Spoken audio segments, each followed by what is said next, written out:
నువ్వు పెంచుకుంటే ఇంకా బాధ అయ్యేదేమో కానీ నేను పెంచుకుంటా అని పెద్దమ్మ అంటుంది, చిన్నమ్మ నేను పెంచుకుంటా అని నేను అంటుంది.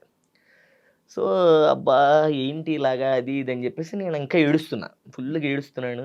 ఏంటి నాకు ఇలాంటి పరిస్థితి వచ్చింది. చక్కగా అందరికి అమ్మోళ్ళు ఉన్నారు. నాకు లేరు. నాకు అమ్మ ఎందుకు ఇలా అయ్యింది అని నేను తెగ బాధపడిపోయాను. సో, మా చిన్నమ్మ నా దగ్గరికొచ్చింది. మా చిన్నమ్మ వచ్చి, "నాన్న ఏడవమాకు. నీకు నేనున్నాను కదా! ఏం ఏడవమాకంటే, నువ్వున్నావు చిన్నమ్మ అమ్మ లేదు కదా" అన్నా. "నువ్వేమి బాధపడకు. నేనే మీ అమ్మని" అనింది. అనంటే, "ఆహా! అవునా అమ్మా?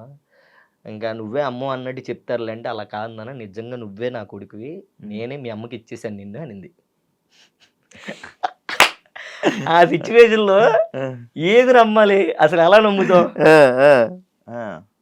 ఏమో నన్ను ఓదార్చడానికి చెప్తుందేమో అనుకుంటున్నా నేను. అమ్మ లేదు అనంటే, "నిజం నాన్న నేను నీ మీద ఒట్టేసి చెప్తున్నా నువ్వే నా కొడుకువి" అనింది. నాకు మైండ్ పోయి, "ఏం మాట్లాడుతున్నావు అమ్మ? నేను నమ్మను, అసలు నమ్మనన్న."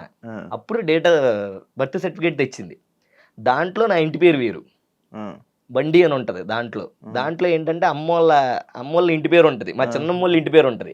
యాక్చువల్‌గా ఇప్పుడు నేనున్నది ఏంటంటే మా అమ్మది. దీంట్లో ఇంటి పేరు వేరు. దాంట్లో ఇంటి పేరు వేరు. అప్పుడు బర్త్ సర్టిఫికేట్ చూపించంగానే అప్పుడు నాకు పోకిరి లెవెల్ ట్విస్ట్. నాకు ట్విస్ట్. ఇది అసలు బయటిది ఎవరికి తెలియదు బేసిక్‌గా.